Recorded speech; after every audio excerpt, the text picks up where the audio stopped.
سلامونه دوستانو، امید چې جوړ او روغ اوسئ. موږ په دې درسونو کې سمپل پریزنت ټینس، پریزنت کنټینیوس ټینس او پریزنت پرفیکټ ټینس زده کړل. په دا درس کې به پریزنت پرفیکټ کنټینیوس ټینس زده کړو. اماده یاستئ؟ راځئ چې خپل درس شروع کړو. Let's begin our lesson.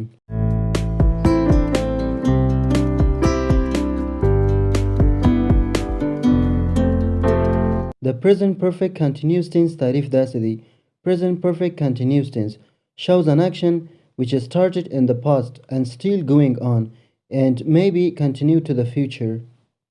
حال مکمل جاری زمانه هغه عمل څرګندوي کوم چې په تیر وخت کې شروع شوی وي او تر اوسه پورې جریان ولري او شاید تر آینده یا راتلونکي پورې هم جریان ولري. The present perfect continuous tense ساختمان یا structure داسې دی.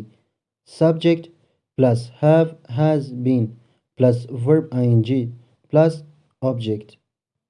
د دا زمانه helping verb یا auxiliary verb have been او has been دی. has been د he, she, it, علی یعنی مفرد کس لپاره استعمالیږي او have been د I, they, you, we علی and احمد یعنی دوه کس لپاره د دوه څخه ډیر کسان لپاره استعمالیږي. ښه دا سو د present perfect continuous tense structure یا ساختمان. Ali has been watching TV for 3 hours. ګوري hour ساعت hour نه ویل کېږي it's silent دی hour. ځینې شاګردان دا غلط تلفظوي hour. علي 3 ساعته کېږي چې تلویزیون ګوري. یعنی په تیر وخت کې یعنی 3 ساعته مخکې علي تلویزیون کتل شروع کړي او تر اوسه پورې ادامه لري. یعنی 3 ساعته کېږي تلویزیون ګوري او شاید تر راتلونکي پورې هم وګوري خو نامعلومه ده خو فعلا پورې 3 ساعته کېږي تلویزیون ته ناست دی تلویزیون ګوري. که چیرې دا جمله سوالیه کړو بیا داسې راځي.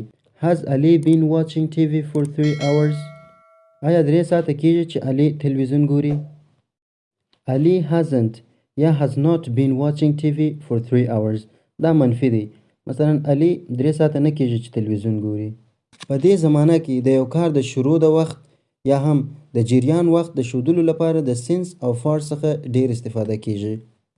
نو راځي چې سنس او فار دواړه زده کړو چې څنګه او چیرې استفاده کېږي او څه معنا لري.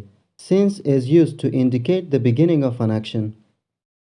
Since د یو کار یا عمل د شروع کېدو وخت څرګندوي او معنا په پښتو ژبه کې راهیسې دی. یعنی د سهار راهیسې، د 10 بجې راهیسې، د پرون راهیسې. د سنس معنا په پښتو کې یعنی راهیسې او د یو عمل د شروع کېدو وخت څرګندوي چې دا یو کار د څو بجو څخه شروع شوی دی یا هم د څه وخت راهیسې شروع شوی دی. د شروع کېدو وخت څرګندوي. Far is used to indicate the duration of an action. Far د یو کار د جریان وخت څرګندوي چې دا کار څومره وخت کېږي چې جریان لري. 2 ساعته کېږي، 4 ساعته کېږي، څومره وخت کېږي چې دا کار جریان لري. 1 کال کېږي. د جریان وخت څرګندوي او په پښتو کې معنا یې د کېږي دی. کېږي 2 ساعته کېږي، 3 ساعته کېږي، 4 ساعته کېږي، 5 ساعته کېږي. دا رقم کېږي. مثلا 10 ساعته کېږي د باندې ولاړ یم یا 2 ساعته کېږي درته انتظار کوم. کېږي. مثلا Ali has been in the class since 4 o'clock. Ali د 4 بجې راهیسې په صنف کې دی. بل مثال Ali has been in the class for 2 hours. Ali 2 ساعته کېږي چې په صنف کې دی. په یاد شویو مثالونو کې دا څرګندېږي چې علي صنف ته په 4 بجې راغلی او اوس 6 بجې دی ځکه 2 ساعته کېږي چې په صنف کې دی او تر اوسه هم علي په صنف کې دی. شاید دی په صنف کې پاتې شي تر راتلونکي نامعلوم وخت پورې او یا هم شاید د صنف څخه لاړ شي خو وخت یې نه دی معلوم چې راتلونکي تر څه وخت پورې به ادامه لري. نو په دې مثالونو کې پوه شو چې سنس د یو کار د شروع کېدو وخت او همدارنګه فار د یو کار د جریان وخت چې څومره موده کېږي یو کار جریان لري څرګندوي. خو که چیرې په present perfect continuous tense کې د زمان یا وخت څرګندونه ونه کړو، سنس او فار استعمال نه کړو، نو بیا هغه عمل څرګندوي چې تر اوس نږدې وخت پورې یعنی همدا اوس پورې جریان درلودي او اوس جریان نه لري نور.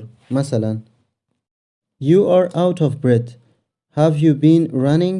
ستا ساه ختم دی یا ته ساه نسې اخیستلی. آیا تا ځغستله؟ بل مثال Why are your clothes so dirty? What have you been doing? جامې یا کالي دې ولې خیرن دی؟ تا څه کول؟ د نن درس مو همدومره و. مننه چې تر دې دمه راسره واست.